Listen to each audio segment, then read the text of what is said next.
Los argumentos inductivos y su evaluación. Material de lectura 4. En el material de lectura anterior hemos caracterizado los argumentos deductivos y establecido un criterio para su evaluación, la validez. Como dijimos, la validez de un argumento depende de su forma. En este texto, haremos lo mismo con los argumentos inductivos. Veremos que, a diferencia de los deductivos, no hay un único criterio que permita evaluar a todos los argumentos inductivos, sino que deberemos distinguir diversos tipos y formular criterios de evaluación apropiados para cada uno de ellos. Por otro, la evaluación de argumentos inductivos involucra inevitablemente prestar atención a su contenido. Los argumentos inductivos. En este apartado nos ocuparemos de definir y caracterizar los argumentos inductivos. Lo que caracteriza a este tipo de argumentos es que las premisas no ofrecen un apoyo absoluto a la conclusión, de modo que desde el punto de vista deductivo, deberíamos catalogarlos como inválidos. Pero hay argumentos que, si bien no ofrecen razones concluyentes, sí ofrecen razones y,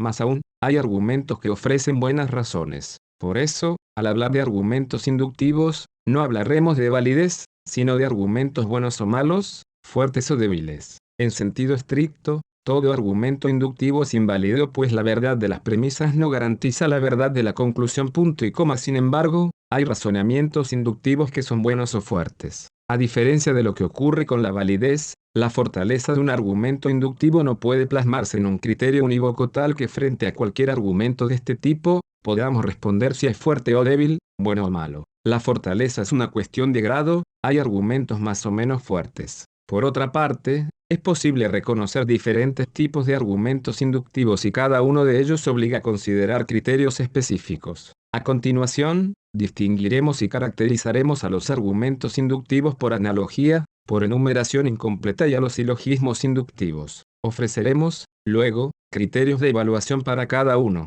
IPC, los argumentos inductivos y su evaluación. Material de lectura 4. Dos tipos de argumentos inductivos. Argumentos inductivos por analogía. Los argumentos inductivos por analogía son frecuentes no solo en el ámbito de la ciencia, sino también en la vida cotidiana. Tomemos el siguiente ejemplo. Suponga usted que es lunes 21 de marzo, su primer día de clases en la universidad. Tiene que estar allí a las 9 de la mañana. Sale de su casa a las 8, llega a la parada más próxima del colectivo de la línea 60, toma el colectivo, demora aproximadamente 40 minutos y arriba a su destino con tiempo suficiente para encontrar su aula. A la mañana siguiente repite el mismo ritual y así durante toda la semana. La segunda semana, a sabiendas de que tiene que estar a las 9, sale de su casa a las 8 y se dirige hacia la parada del colectivo 60, como antes. ¿Qué cree usted que va a ocurrir? Razonablemente, pensará que el viaje demorará aproximadamente 40 minutos. Pero ¿cómo puede estar tan segura? ¿Qué garantías tiene de que ello va a ser el caso? Es cierto que puede haber imprevistos tales como calles cortadas o accidentes que alteren el cálculo estimado y, por lo tanto, el razonamiento pueda ser erróneo. No obstante, el hecho de que el viaje durante los 5 días de la semana anterior haya tenido la misma duración y el recorrido haya sido el habitual, indica que es altamente probable que vuelva a ocurrir lo mismo. Es de esperar que se sienta bastante confiada en llegar a tiempo a su clase. Bien por usted. Reconstruyamos entonces el razonamiento involucrado. El lunes 21 de marzo salí a las 8 en punto, tomé el 60 y demoré aproximadamente 40 minutos en llegar a la universidad. El martes 22 de marzo salí a las 8 en punto, tomé el 60 y demoré aproximadamente 40 minutos en llegar a la universidad. El miércoles 23 de marzo salí a las 8 en punto, tomé el 60 y demoré aproximadamente 40 minutos en llegar a la universidad. El jueves 24 de marzo salí a las 8 en punto, tomé el 60 y demoré aproximadamente 40 minutos en llegar a la universidad. El viernes 25 de marzo salí a las 8 en punto, tomé el 60 y demoré aproximadamente 40 minutos en llegar a la universidad. El lunes 28 de marzo, hoy, salí a las 8 en punto y tomé el 60. El lunes 28 de marzo, hoy, demoraré 40 minutos en llegar a la universidad. El razonamiento responde a la forma de los argumentos inductivos por analogía. Como lo ilustra el ejemplo, estos descansan en la comparación entre dos o más cosas, entidades o eventos y, a partir de la constatación de que ellos son similares en ciertos aspectos, se concluye que lo son también en otro. Este tipo de argumentos posee la siguiente estructura: X1 tiene las características F, G, Z. X2 tiene las características F, G, Z. Xn tiene las características F, G. Y P. C. Los argumentos inductivos y su evaluación, material de lectura 4.3. Por lo tanto, Xn tiene la característica Z donde X1, Xn han de ser reemplazados por eventos, cosas o entidades, y F, G, Z, por aspectos, características o propiedades. Los puntos suspensivos, que siguen a F, G indican que la comparación podría radicar en cualquier número de aspectos y no necesariamente en 1, 2 o 3. La línea de puntos suspensivos que está entre la segunda y tercera premisa, indica que la cantidad de eventos, casos o entidades contemplados pueden ser 2 o más de 2. Argumentos inductivos por enumeración incompleta. Veamos una pequeña variante del ejemplo anterior. Supongamos el mismo escenario, durante 5 días consecutivos, usted sale de su casa a las 8 en punto a tomar el mismo colectivo y demora aproximadamente 40 minutos en llegar a destino. Tal vez se vea tentada a concluir que el viaje hacia la facultad en su horario y colectivo habituales demora alrededor de 40 minutos. Sistematicemos el razonamiento. El lunes 21 de marzo salí a las 8 en punto, tomé el 60 y demoré aproximadamente 40 minutos en llegar a la universidad. El martes 22 de marzo salí a las 8 en punto, tomé el 60 y demoré aproximadamente 40 minutos en llegar a la universidad. El miércoles 23 de marzo salí a las 8 en punto, tomé el 60 y demoré aproximadamente 40 minutos en llegar a la universidad. El jueves 24 de marzo salí a las 8 en punto, tomé el 60 y demoré aproximadamente 40 minutos en llegar a la universidad. El viernes 25 de marzo salí a las 8 en punto, tomé el 60 y demoré aproximadamente 40 minutos en llegar a la universidad. El viaje no es 60 hasta la universidad, saliendo a las 8 en punto, demora aproximadamente 40 minutos. Este razonamiento responde a la forma de los argumentos inductivos por enumeración incompleta. Tal como ocurría en los argumentos por analogía, aquí también partimos de información respecto de ciertos casos observados. Pero mientras que en la analogía se utiliza esa información para establecer similitudes entre los diversos casos e inferir algo sobre alguno de ellos, en los argumentos por enumeración incompleta, la información disponible en las premisas se utiliza para generalizar en la conclusión a partir de ellas. Los argumentos inductivos por enumeración son aquellos en los que se parten las premisas de una serie de casos observados y se generalizan su conclusión para casos que van más allá de la evidencia disponible. Por ello,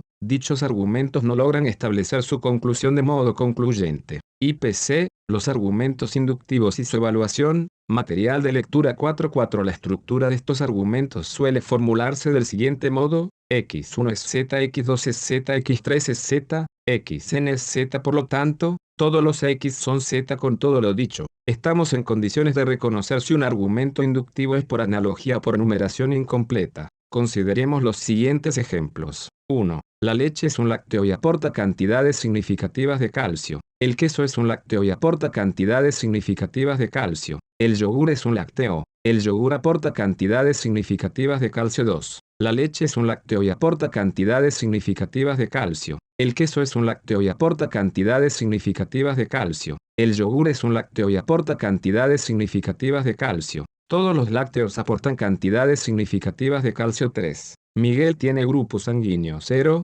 factor negativo y es donante universal. César tiene grupo sanguíneo 0, factor negativo y es donante universal. Paola tiene grupo sanguíneo 0, factor negativo y es donante universal. Verónica tiene grupo sanguíneo 0, factor negativo. Verónica es donante universal. 4. César tiene grupo sanguíneo 0, factor negativo y es donante universal. Paola tiene grupo sanguíneo 0, factor negativo y es donante universal. Verónica tiene grupo sanguíneo 0, factor negativo y es donante universal. Todas las personas con grupo sanguíneo 0 y factor negativo son donantes universales. Al leer a las premisas y conclusión de los 4 argumentos, podemos advertir que todos son inductivos, que los impares lo son por analogía y los pares, por enumeración incompleta. Más allá de las premisas, la diferencia crucial radica en la conclusión de los argumentos. Mientras que en los argumentos 1 y 3 se concluye que un determinado caso es análogo a los anteriores, en 2 y 4 se procede a generalizar que aquello establecido para los casos analizados en las premisas vale para todos los casos. IPC, los argumentos inductivos y su evaluación,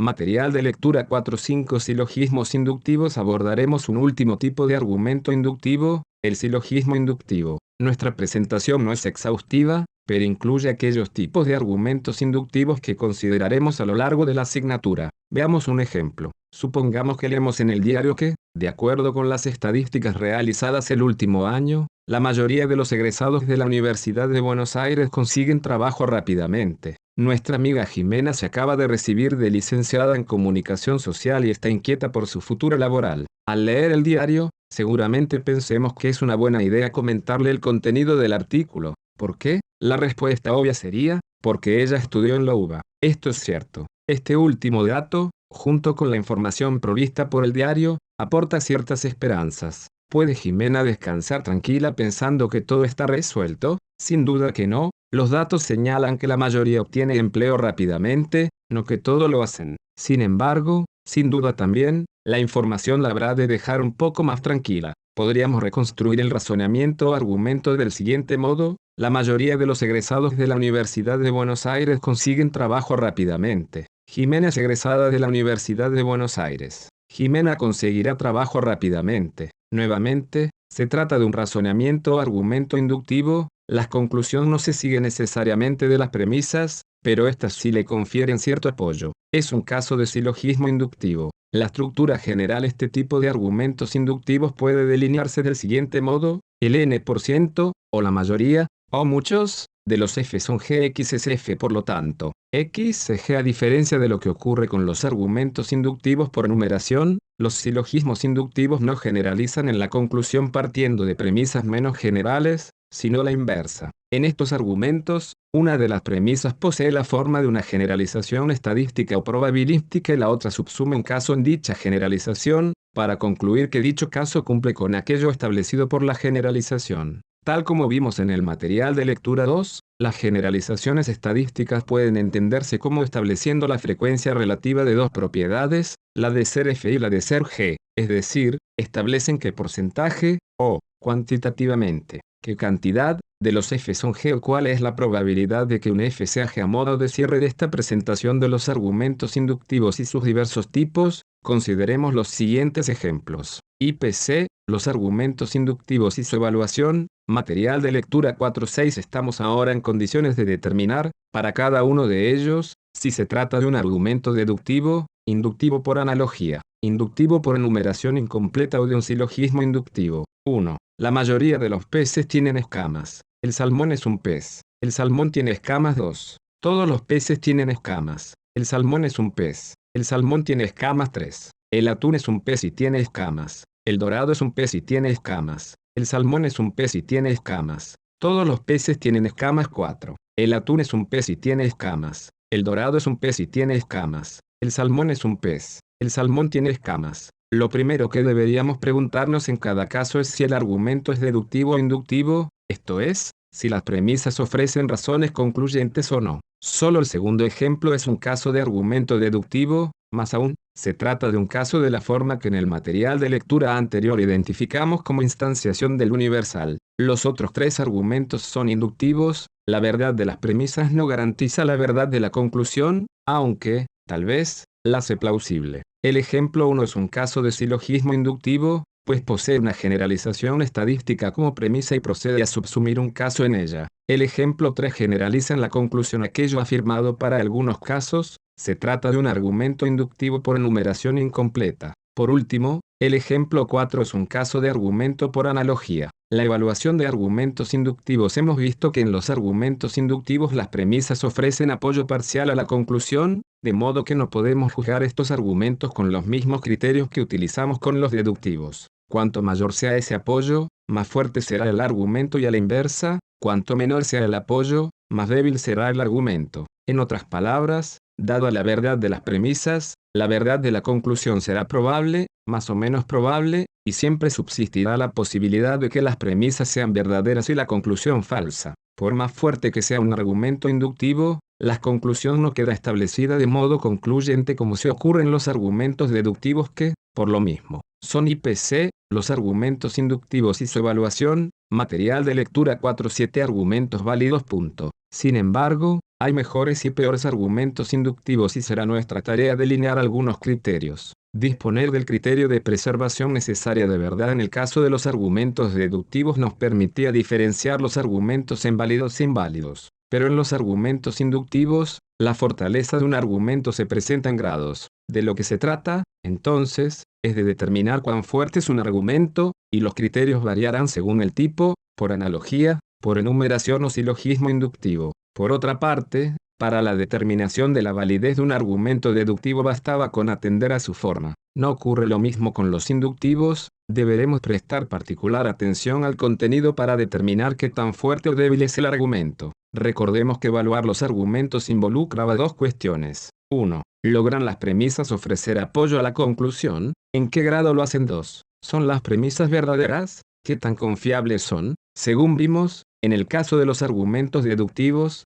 ambas cuestiones eran independientes. Estudiamos la validez sin prestar atención al contenido o a la verdad efectiva de las premisas y conclusión de los argumentos. Insistimos en que la validez estaba ligada con la forma del argumento y que era independiente del contenido, es decir, del tema del que trataba el argumento por analizar. Había formas válidas y formas inválidas, y si un argumento era tal que podía reconstruirse con una forma válida, eso aseguraba que era válido. Esto no ocurre con los argumentos inductivos. Si bien vimos que revisten formas diferentes, no alcanza con atender a la forma para determinar si es bueno o malo, más o menos fuerte. El contenido, aquello de lo que hablan las premisas y conclusiones, es sumamente irrelevante al evaluar el vínculo que existe entre premisas y conclusión y determinar cuánto apoyo proveen las premisas a la conclusión. Para ilustrar este punto atendamos al siguiente ejemplo. Marte es un planeta exterior del sistema solar y está deshabitado. Júpiter es un planeta exterior del sistema solar y está deshabitado. Saturno es un planeta exterior del sistema solar y está deshabitado.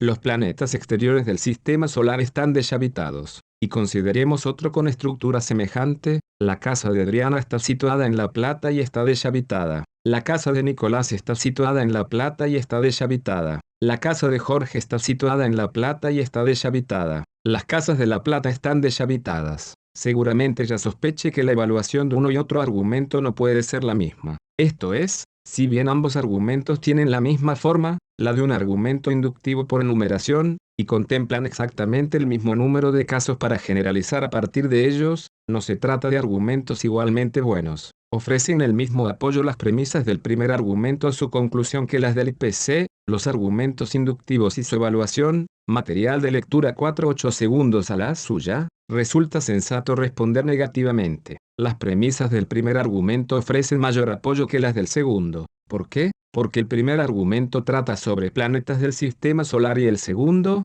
sobre casas en La Plata. ¿Y qué tienen los planetas que no tengan las casas? La respuesta es simple, que son muchos menos en cantidad. Vemos, entonces, que el veredicto sobre las bondades de un argumento inductivo no se reduce a atender solo a la estructura, pues su evaluación supone la consideración de otros factores. Por ejemplo, en el caso de los inductivos por enumeración incompleta, la evaluación ha de tener en cuenta también la extensión del conjunto de que se trate. El primer ejemplo refiere a los planetas exteriores del sistema solar, los cuales se reducen a 4 puntos y coma. El segundo ejemplo refiere a las casas en la ciudad de La Plata, conjunto mucho mayor que el anterior punto. Así, en un caso no parece tan aventurada la generalización como en el otro. Ya hemos anticipado que para los argumentos inductivos no disponemos de un patrón claro como la preservación de la verdad. Por eso, la evaluación de los argumentos inductivos es más compleja y, tal como veremos, depende de qué tipo de argumento inductivo se trate. Por esta razón, tendremos que considerar los diferentes tipos de argumentos inductivos y,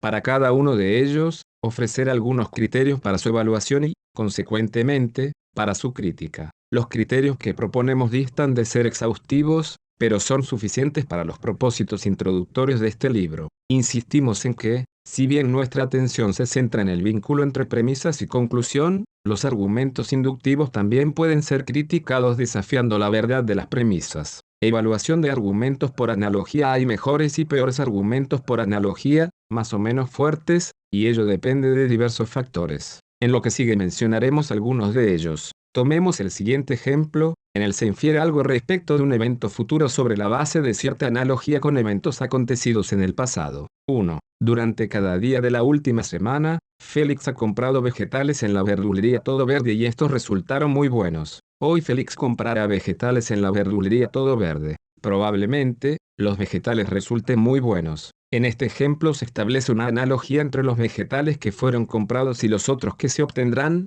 Todos habrán sido adquiridos en la verdulería Todo Verde y, A partir de ello, se infiere que los vegetales por comprar serán similares a los ya comprados, resultarán ser muy buenos. Inferencias de este tipo son muy comunes en nuestra vida cotidiana. Ahora bien, ¿en qué condiciones podemos fiarnos de ellas? La consideración del ejemplo sugiere que un primer criterio para evaluar argumentos de este tipo tiene que ver con la relevancia de las similitudes sobre las que se funda la inferencia. Esto es, si las similitudes observadas entre los distintos casos son relevantes respecto de aquella similitud inferida. IPC, los argumentos inductivos y su evaluación, material de lectura 4.9. Para aclarar esto comparemos el ejemplo anterior con el siguiente. 2. Durante cada día de la última semana Félix ha ido a comprar vegetales luciendo su sombrero azul y estos resultaron muy buenos. Hoy Félix irá a comprar vegetales luciendo su sombrero azul. Probablemente, los vegetales resulten muy buenos. Intuitivamente, resulta razonable creer que la conclusión del primer argumento será el caso y,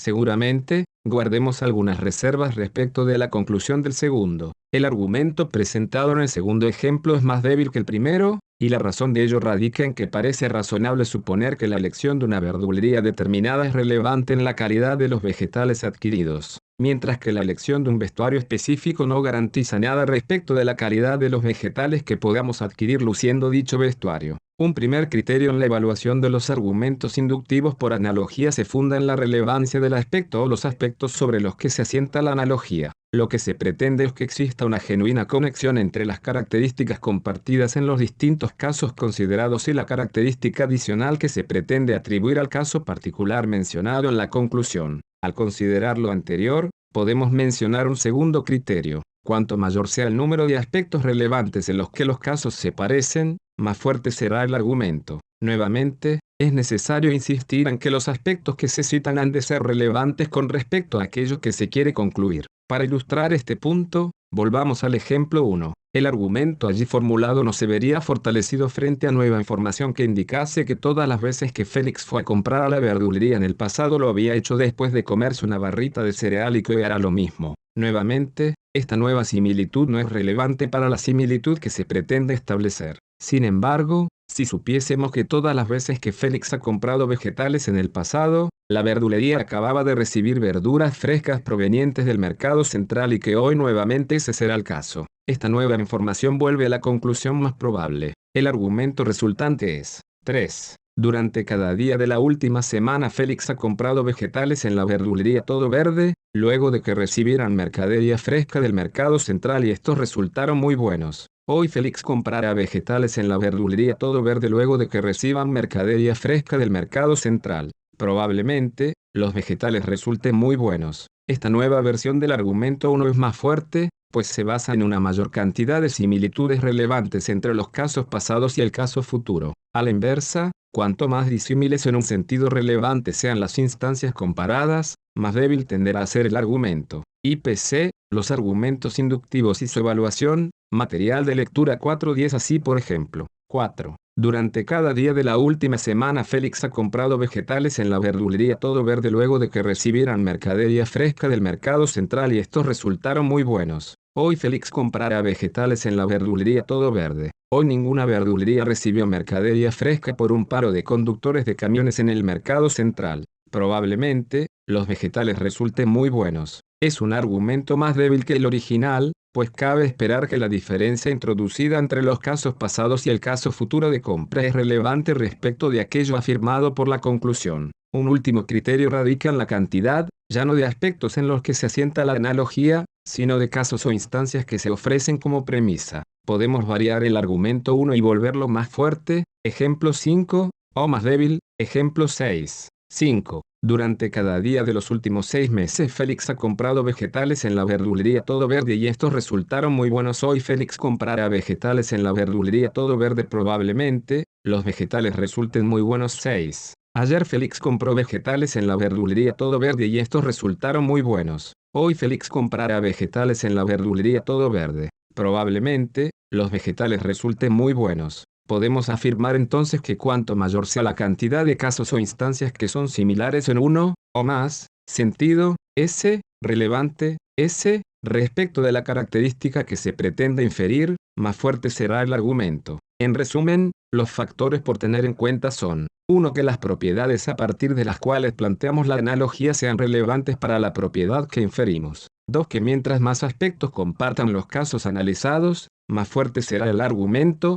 Y 3. Que mientras más casos análogos se consignen, más fuerte será el argumento por analogía. Evaluación de argumentos por enumeración incompleta. En los argumentos inductivos por enumeración, se parten las premisas de una serie de casos, eventos o entidades observadas y se generalizan su conclusión para casos. Eventos IPC, los argumentos inductivos y su evaluación, material de lectura 4:11. Entidades que van más allá de la evidencia disponible. Recordemos la estructura de estos argumentos. X1 es Z, Xn es Z, todos los X son Z. Dicha estructura sugiere que un primer criterio para evaluar este tipo de argumentos tiene que ver con cuántos casos se mencionan en las premisas, y parecería que cuanto mayor sea la cantidad, más probable será que la conclusión se dé y más fuerte será el argumento. Así, por ejemplo, dado el siguiente argumento, este parece apresurado y débil: María Gómez es porteña y está en contra de la despenalización del aborto. Pedro Álvarez es porteño y está en contra de la despenalización del aborto.